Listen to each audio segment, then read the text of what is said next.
नमस्कार दोस्तों, मेरा नाम है विजय कुमार। आप देख रहे हैं कॉमिक्स पिटारा चैनल को।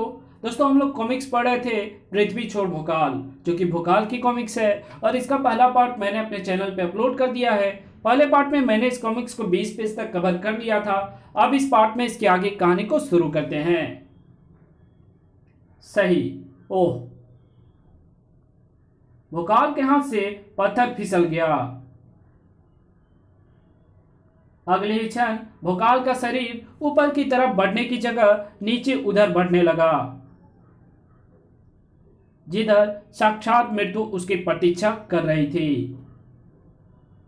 ओफ, अगर मैंने तुरंत ही स्वयं को नहीं संभाला तो कुछ ही क्षणों बाद मैं काल के गाल में जाऊंगा। ऐसी स्थिति में मेरे पास बचने का एक ही उपाय है। मैं अपनी चमत्कारी ढाल का प्रयोग करूं और हवा में उड़ जाऊं। नहीं, मैं ऐसा नहीं कर सकता, क्योंकि मुझे यहां उड़ने के लिए मना किया गया है। मुझे बचने के लिए दूसरा उपाय करना होगा और उसके लिए मुझे अपनी तलवार का प्रयोग करना होगा, जिसके अगले फल को चट्टानी दीवार में घुसाकर मैं स्वयं को बचा सकूं। एक तेज झटके के साथ भोकाल का शरीर तलवार पर झूल गया। ओफ, अगर इस उपाय को कार्यान्वित करने में एक क्षण और गवा दिया होता तो मैं स्वयं को मृत्यु से नहीं बचा पाता। अब मुझे अत्यंत सावधानी से ऊपर की तरफ बढ़ना है। भोकाल की वो सावधानी जल्द ही रंग लाई। यही है ऋषि पद्म कौटिल्य का आश्रम। ऋषि का वो शिष्य यही कहीं होगा, जिसके पास एक मुखी रुद्राक्ष है। ओफ, मुझे खोज रहे हो क्या? हाँ, मैं आपको ही खोज रहा हूं। कृपया नीचे उतरिए ताकि मैं आपको खोजने का कारण बता सकूं। लो, हम उतर गए। अब हमें कारण बताओ। मैं आपसे आपके गुरु का एक मुखी रुद्राक्ष लेने आया हूं। ओह, समझा। तुम्हें एक मुखी रुद्राक्ष चाहिए? मिलेगा, अवश्य मिलेगा, लेकिन उसके लिए तुम्हें मेरा एक काम करना होगा। तुम वो सामने हिम का ढेर देख रहे हो ना? उसके नीचे मेरे खेलने वाला पत्थर का गोला दब गया है। तुम मुझे वो गोला लाकर दे दो, मैं तुम्हें रुद्राक्ष दे दूंगा। ठीक है, मैं लाता हूं तुम्हारा गोला। उस गोले को बाहर निकालने के लिए मुझे हिम के इस सारे ढेर को हटाना होगा, और ये कार्य थोड़ा कठिन तो है, परंतु करना तो है ही। ये रहा वो गोला। ये रहा तुम्हारा गोला। वाह, मेरा गोला। बहुत आनंद आता है मुझे इस गोले से खेलने में। मैं जब इसे नीचे पटकता हूं तो ये ऊपर उछलता है। मैं तुम्हें अभी इसे उछाल कर दिखाता हूं। अरे, मेरा गोला तो हिम की धारा को फाड़कर नीचे चला गया। मेरे गोले को लाओ, नहीं तो मैं तुम्हें रुद्राक्ष नहीं दूंगा। तुम ठहरो, मैं तुम्हारा गोला ला कर देता हूं। भोकाल ने गोले के पीछे उस छेद में छलांग लगा दी, और ऐसा करते ही भोकाल का सारा अस्तित्व कांप कर रह गया। ओफ, अत्यंत शीतल है ये जल। हो भी क्यों ना, पिघले हुए हिम से जो इसका निर्माण हुआ है। ये जल मेरी नसों में बहते लहू को जमा रहा है। अगर मैं गोला लेकर शीघ्र इस जल से बाहर नहीं निकला तो यह भयंकर शीतल जल मेरे प्राण ले लेगा। परंतु गोला है कहां? वो यहां तो कहीं नहीं दिख रहा। मुझे उस गोले की खोज में और नीचे जाना होगा। भयंकर ठंड से जकड़ने के बाद भी भोकाल को नीचे जाना पड़ा, और ऐसा करना उसकी मजबूरी भी थी। ओफ, कहां गया वो गोला? कहां गया? वो रहा, पकड़ लिया। ओफ, मेरा गोला मिल गया। मेरा गोला मिल गया। अब आप मुझे एक मुखी रुद्राक्ष दे दे। एक मुखी रुद्राक्ष दे दूं? कहां कहां से दे दूं? मेरे पास कहां है एक मुखी रुद्राक्ष? लेकिन आपने कहा था कि एक मुखी रुद्राक्ष आपके पास है। अच्छा, लेकिन मुझे तो पता नहीं वो रुद्राक्ष कहां है। हाँ, मेरे गोले को पता है कि इस पर उस रुद्राक्ष का पता लिखा है। तुम उसका पता इसी गोले से लगा सकते हो, लेकिन उसके लिए तुम्हें इस गोले को पकड़ना होगा। गोला एक बार उछला तो आश्चर्यजनक गति से उछलता चला गया। ये गोला तो उछलने लगा। इस तरह इसे पकड़ना थोड़ा कठिन होगा। थोड़ा नहीं, बहुत कठिन सिद्ध हुआ गोले का पकड़ना। ओह, गोला तो आसपास टकराकर इतनी तेजी से उछल रहा है कि मैं उसके आसपास भी नहीं फटक पा रहा हूं। क्या हुआ?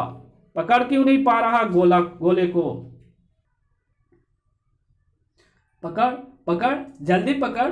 अगर नहीं पकड़ पाएगा तो एक मुखी रुद्राक्ष को भी नहीं पा सकेगा।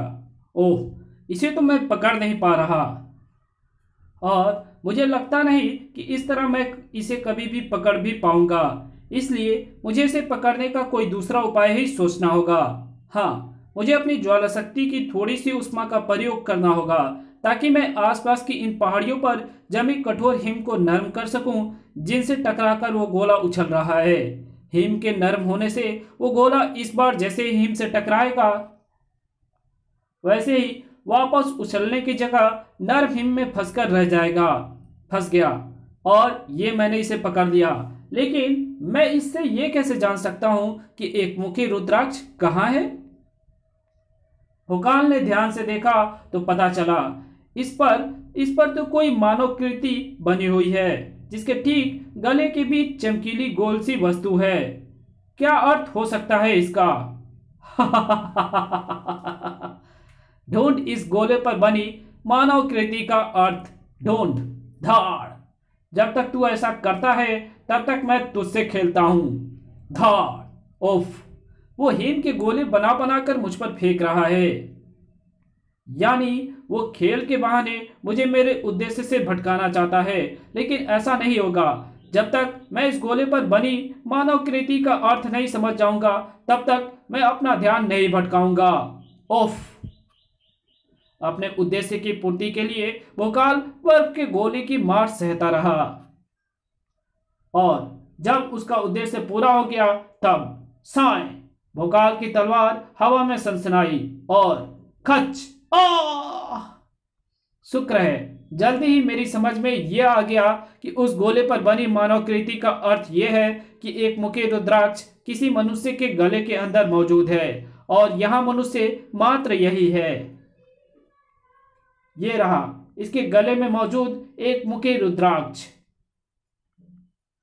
और अब जब मैंने इसे पा लिया है तो मैं इसे लेकर उठ सकता हूं। जल्दी भोकाल ऋषि पद्म कौटिल्य के सामने था। अपना एक मुखी रुद्राक्ष संभालिए महात्मन।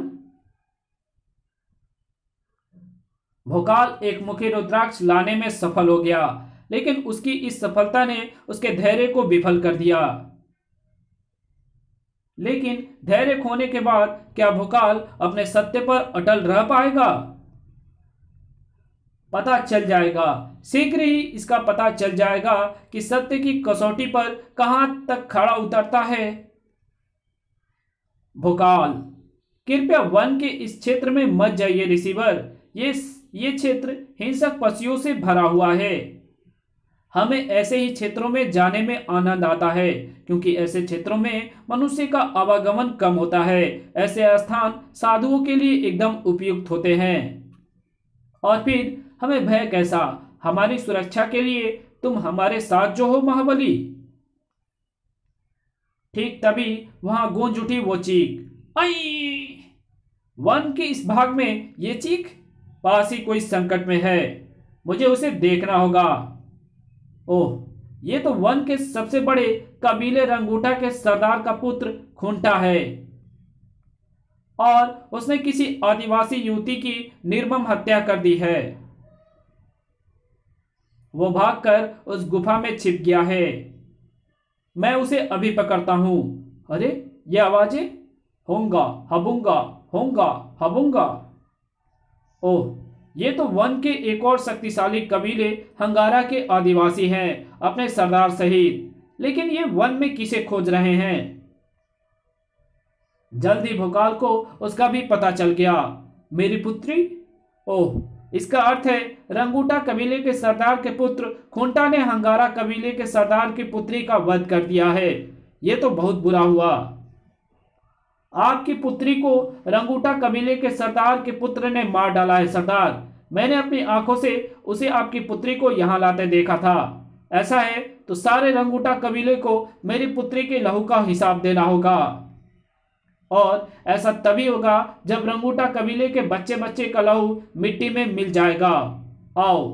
ओह, वन के दो शक्तिशाली कबीले एक दूसरे के लहू के प्यासे होने जा रहे हैं। इस तरह तो विकासनगर का सारा वन लहू से लाल हो जाएगा। हंगारा कबीले के समर्थक छोटे कबीले हंगारा की तरफ से लड़ेंगे, और रंगूटा के समर्थक कबीला रंगूटा की तरफ से। मुझे इस हरित मन को रक्त रंजित होने से बचाना होगा। दूसरे इच्छन, रुक जाओ। कहां जा रहा है उन्माद से भरा यह तूफान? रंगूटा कबीले का नाश करने महाबली, और आज हमें ऐसा करने से कोई नहीं रोक सकता, आप भी नहीं। आप सामने से हट जाइए महाबली। रंगूटा कबीले के सरदार के पुत्र ने हमारे सरदार की पुत्री की हत्या कर दी है। इसके दंड स्वरूप हम रंगूटा कबीले को समाप्त कर देंगे। कैसी अनर्गल बातें कह रहे हो तुम? कौन कहता है कि उसने तुम्हारी पुत्री की हत्या की है? मैंने स्वयं अपनी आंखों से देखा है। मैंने स्वयं अपनी आंखों से देखा है तुम्हारी पुत्री को एक हिंसक सी यहां उठाकर लाया था। जब तक मैं उसे बचाता तब तक वो इसे अपने घातक पंजों से समाप्त कर चुका था। हमारे सरदार की पुत्री को रंगूटा सरदार का पुत्र ही इधर लेकर आया था। मैंने स्वयं देखा था।